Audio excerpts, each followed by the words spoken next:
સુરત પોલીસે કરી છે વ્યાજખોરો સામે લાલ આંખ। ઉલ્લેખનીય છે કે કાપોદ્રા પોલીસે 5 વ્યાજખોરોને ઝડપી પાડ્યા છે।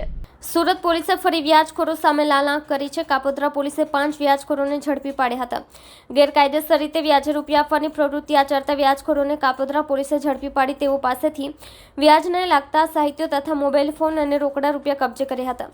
ગેરકાયદેસર રીતે વ્યાજે રૂપિયા આપવાની પ્રવૃત્તિ આચરતા હોય 5 સામે કાયદેસરની કાર્યવાહી કરાઈ હતી।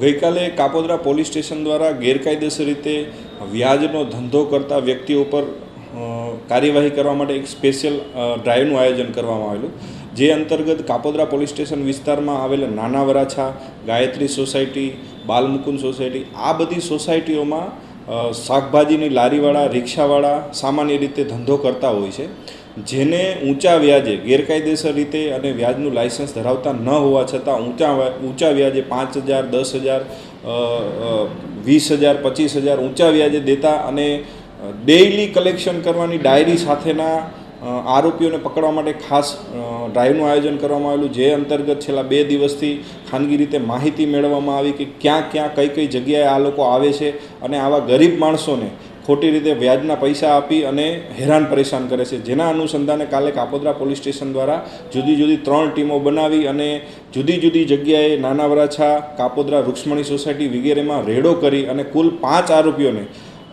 ગેરકાયદેસર રીતે વ્યાજે દેવાના સાહિત્ય સાથે પકડી પાડવામાં આવ્યા છે અને જુદા 5 ગુના દાખલ કરવામાં આવેલા છે અને આ બાબતે હાલ પોલીસ તપાસ ચાલુ છે। આ કામે કુલ આ તમામ પાસેથી 60,000 રૂપિયા જેટલો રોકડ મુદ્દામાલ અને મોબાઈલ અને જુદી ડાયરીઓ કે જે ડાયરીઓમાં ડેઇલી પ્રમાણેનું આ લોકો કલેક્શન કરતા હોય છે એ કબજે કરવામાં આવેલ છે। આ લોકો પૈસા કેવી રીતે લાવતા હતા? એક આરોપી બે આરોપીને પૂછપરછ કરતા પોતે એવું જણાવેલું છે કે અમે ફાઇનાન્સ કંપનીમાં લોન લઈને વ્યાજે આપીએ છીએ, એટલે પોતે પણ ફાઇનાન્સ કંપનીમાં લોન લે છે અને વ્યાજ કરે છે અને સરળતાથી પૈસો કમાય છે અને ગરીબ માણસોને હેરાન પરેશાન કરે છે। આ રીતની હકીકત આ સમગ્ર કિસ્સામાં માલુમ પડેલ છે।